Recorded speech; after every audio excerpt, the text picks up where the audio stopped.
Where does food actually come from?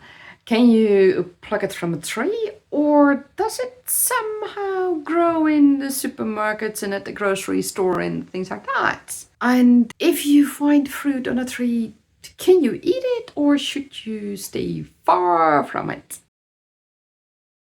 Only person on the planet that didn't know that you can just pick a piece of fruit off of a tree. Maybe you shouldn't. It might be very well logical that characters have never traveled outside that cave. They just see the rice coming in.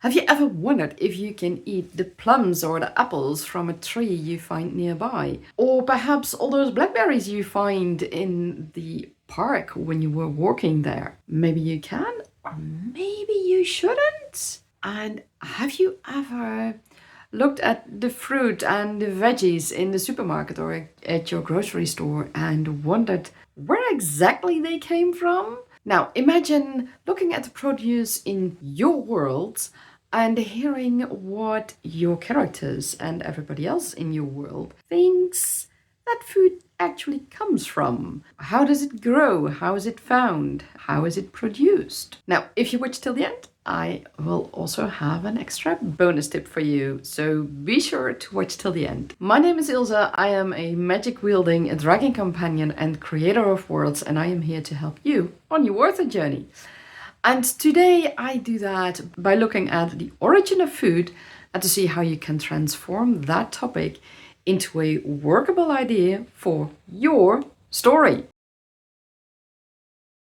I found this topic with thanks to Charlotte Dobre. Link is in the description box below. It is a video on TikTok, and the link to that creator you will also find in the description box below. Now let's have a quick look together at this video. And while watching this video, write down in the comments below what the inspiration is that you took from this video. After this video, I will tell you how I transformed this topic about the origin of food into a workable idea for Tergane. Let's analyze this video together and see what we can get out of it. I'd be the only person on the planet that didn't know that you can just pick a piece of fruit off of a tree and...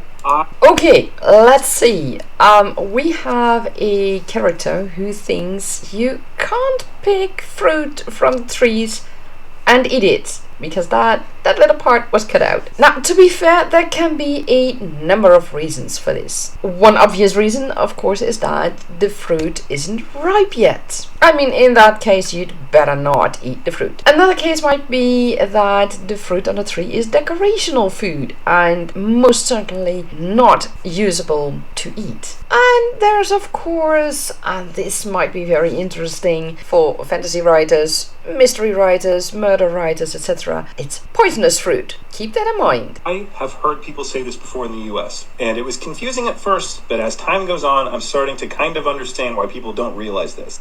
One of my jobs, I work as a project manager for a construction company, and a lot of the workers come from south of the border for the season. Places like Mexico, Honduras, El Salvador. They work here for the season, then they go back home. They come from different cultures. One day, I'm rolling up to a pretty affluent neighborhood where we have a job going on, and as I go up to the job site, there are some workers that are eating fruit off of an apple tree. Well, they're eating apples off of an apple tree. The homeowner's wife comes out and she goes, "Hey, I don't want to alarm you or anything, but some of these guys are eating apples off of that tree right there."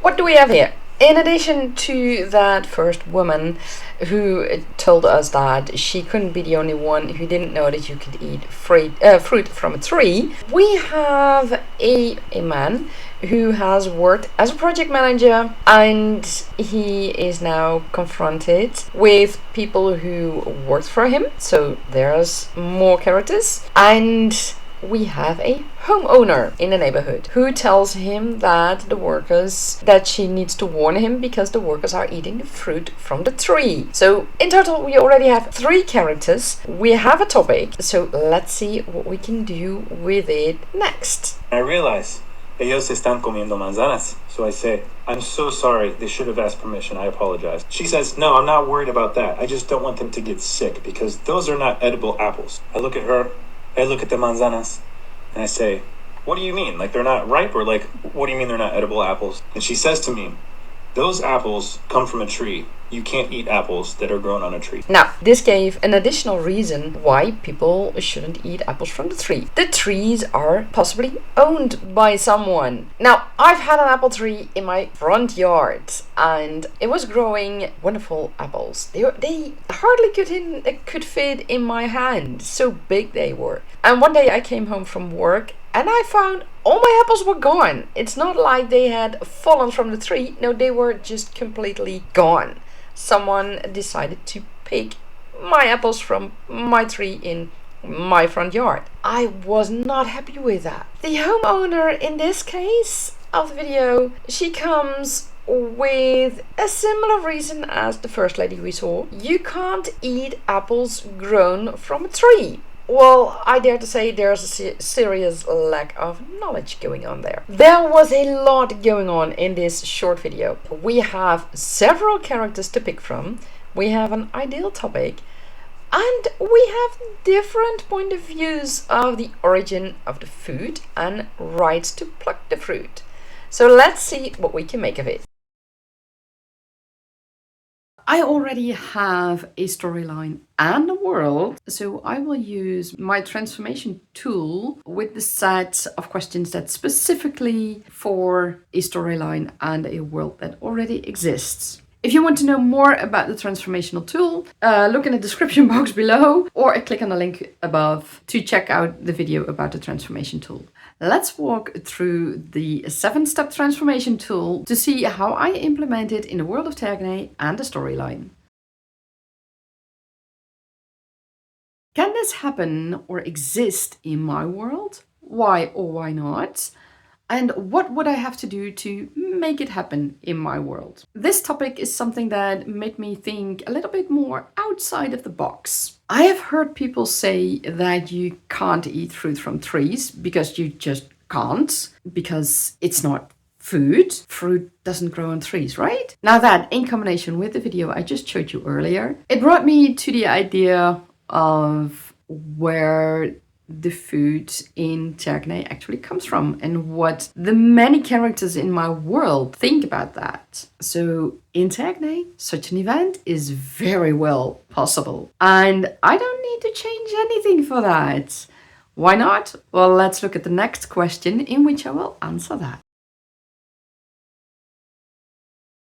What would this mean for my world? How did it come to be? And what is the origin story? One of the major cities in Tergne is Dragon City.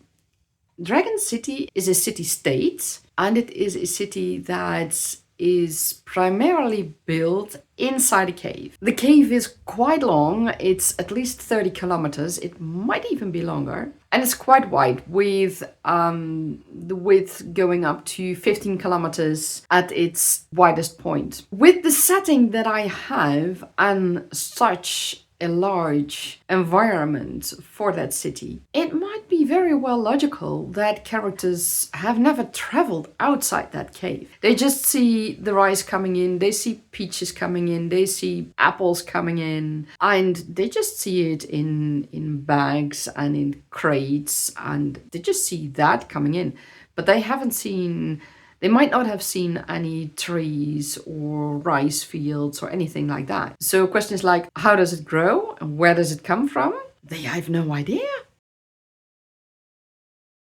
What would this mean for my main storyline? Does it change anything? Is it a mere sideline?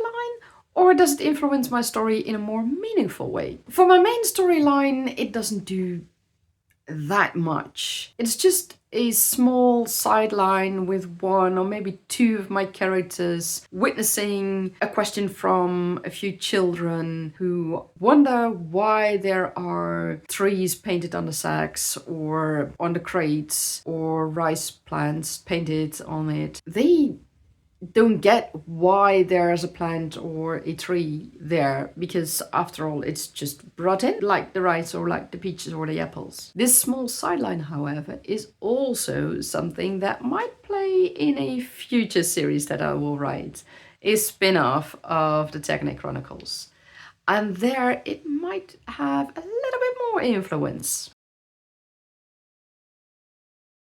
What would this mean for the pace of my story? Is this going to bring a moment of respite or rest? Is this potentially going to hold up my character? Is it moving the plot forwards? Is it maybe moving the plot forward too fast? In this case, it won't affect the pace of my story. It will probably set some things in motion for the future series though. So for that series, it might be an inciting incident.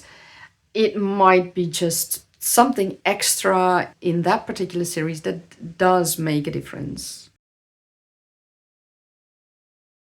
What would this mean for my main character? Is it something to just pass the time, or is it more significant for my character? For the main character, it will mostly be just a small distraction and a talking point with one of the other characters. For him or her, it won't really be that significant.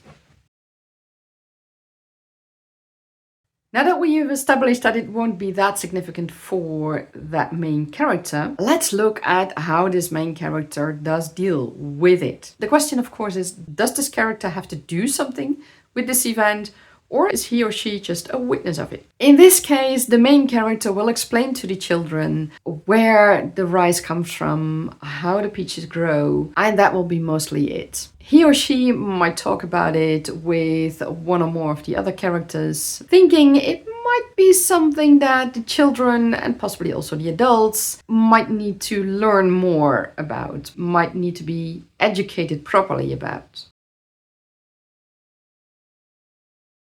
What would this mean for other characters in my story? Is it just a theater group providing comical relief? Is it a tax collector going from door to collect taxes? Or is it something else? In this case, the main character will go to the king to suggest some proper education about where the food comes from for the children and possibly the adults. And he or she will suggest an excursion or multiple excursions during the year to the rice fields and the peach orchards outside the cave. And as an added bonus, it will also make it so that the world changes just a little bit. I promised you a bonus tip if you would watch until this moment. Well, my bonus tip for you today is that implementing a topic can also mean a change in your world, which is actually quite important. Your world is not a stagnant place. So it's quite important to have things in your story that actually change your world, so that when your character returns home or returns to a place he or she has already been to, that she can see some changes of things that have happened, perhaps while he or she was away, or things that he or she suggested, like in this case. So that's very important. Think about that when you choose a topic. Are you looking for another inspirational topic? Then check out my next transformation about feet fetish and how that might work in your story. Have fun!